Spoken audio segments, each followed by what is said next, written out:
Hey guys, Jedi270. So those of you that watched the video on the Magpul PMAG G17 GL9 mag, which is Magpul's newest release for the Glock 9mm, I figured what I would do is I'd just take two of the aftermarket ones apart where there was any kind of a question whether or not there was metal in them.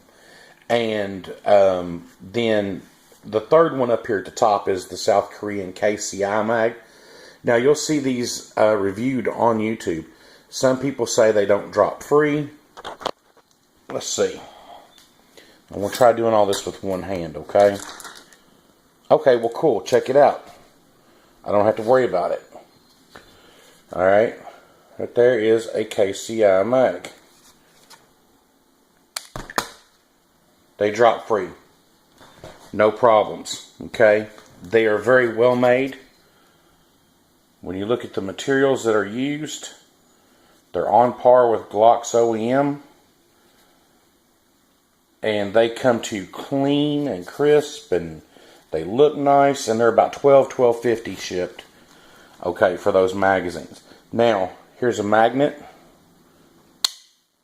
okay, and you can tell that's metal all the way down. Okay, the follower for the ProMag, okay,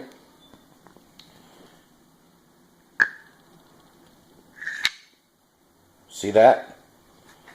There's metal in it, but only at the feed lips, and that's for, I guess, to basically back up the strength of the mag, okay? This is PMAG's new baby. See if we can get that to focus. Oh, I hate that.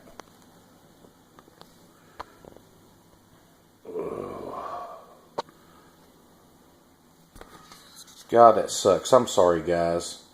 I just don't sink a whole lot of money into cameras. There you go. Alright, let's check it out.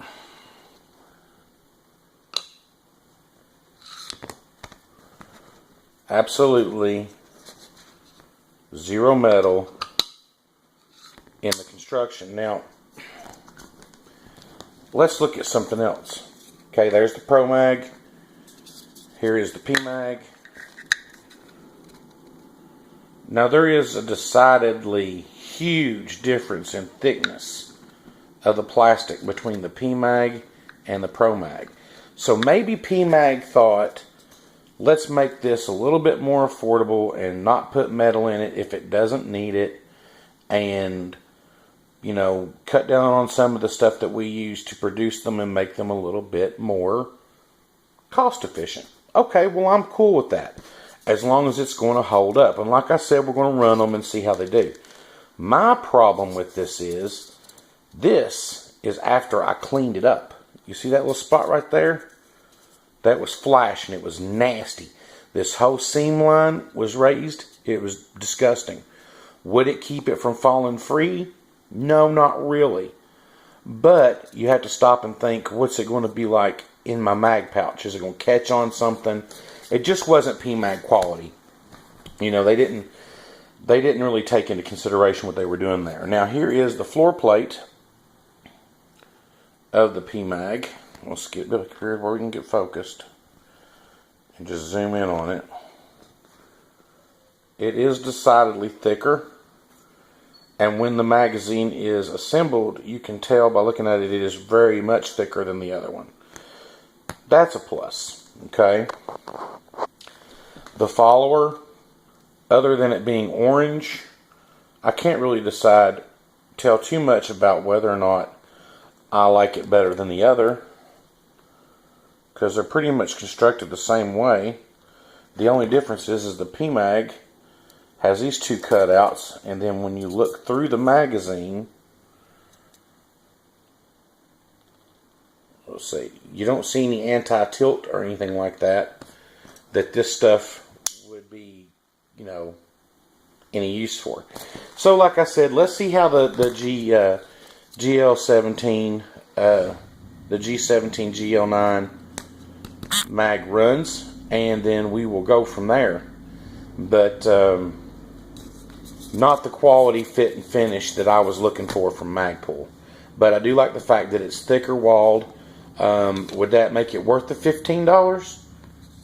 Yeah, I'd probably buy more, because I know I can clean this up and sand it down, and I can, you know, melt that down and not have to worry about it. But we'll see how it holds up. But like I said, I'm a little bit happier now that I'm looking at it and I see the thickness of it. And I got in late last night when I did the other video, and I didn't really have a lot of chance to sit and just stare at it. But does it need the metal or does it not? So that's a Magpul call. But my thing is Magpul had a chance to knock this out of the park. And just on the finish alone, as it comes to the consumer, they didn't even swing the bat. They bunted. And that's not cool. But we'll see how it holds up as compared to the other ones. But, you know, just to say to the folks out there, let's do this. Let's pull up a Glock factory mag, and let's put it alongside the KCI South Korean mag. Let's see, let's get up here where it's focused and zoom in a little bit. The finish is almost completely on par with the Glock. Actually, to be honest with you, this right in here is smooth and this is raised. And it uses the same materials. So I'm really happy with the KCIs, and I've ordered more. So